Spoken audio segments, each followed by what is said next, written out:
கோவை நஞ்சுண்டாபுரம் பகுதியைச் சேர்ந்த ராம்குமார் குட்டி ஆயுர்வேத மருத்துவர். இவருடைய தாயார் கஸ்தூரி.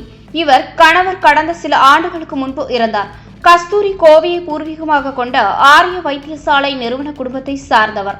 கஸ்தூரி தனது வீட்டில் தனியாக வசித்து வந்தார். இவருடைய மகள்கள் வீட்டின் அருகே வசித்து வந்தனர். மகன் ராம்குமார் கிளினிக் நடத்தி வருகிறார். கடந்த சில நாட்களுக்கு முன்பு வியட்நாம் சென்றிருந்தார்.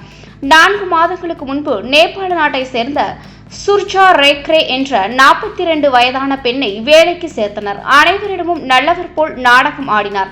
இந்நிலையில் கஸ்தூரியின் மகன் வெளிநாட்டுக்கு சென்று இருப்பதை வாய்ப்பாக கருதி சுர்ஜா தன்னுடைய கணவர் மற்றும் மேலும் 4 பேரை இரவில் வீட்டிற்குள் வரவழைத்து கஸ்தூரியின் கை கால்களை கட்டி வாயில் துணியை திணித்து மூச்சடைக்க செய்து கொலை செய்தார்.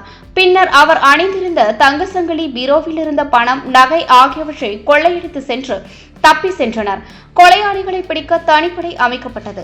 தெற்கு பகுதி துணை கமிஷனர் கார்த்திகேயன் தலைமையில் பெங்களூருக்கு சென்று மாரத்தள்ளி பகுதியில் பதுங்கியிருந்த ராகேஷ் மற்றும் திலீப் என்பவரை கைது செய்தனர். இருவரிடமிருந்து கஸ்தூரி வீட்டில் கொள்ளையடித்த லட்சக்கணக்கான பணத்தை மீட்டனர். இந்த கொலையில் சுர்ஜா ரேக்ரா, அவருடைய கணவர் உட்பட மேலும் 3 பேரை போலீசார் தேடி வருகிறார்கள். இவர்களும் விரைவில் கைதாவார்கள் என்று போலீஸ் அதிகாரிகள் தெரிவித்தனர். கரையோ அழுக்கோ மனசுல இல்லாம துணியில மட்டும் இருக்கட்டும், அத நாங்க நீக்கிடுறோம். கவலைப்படாத கண்ணா, இதுக்கெல்லாம் ஒரே சொல்யூஷன் லெபனான் தான்.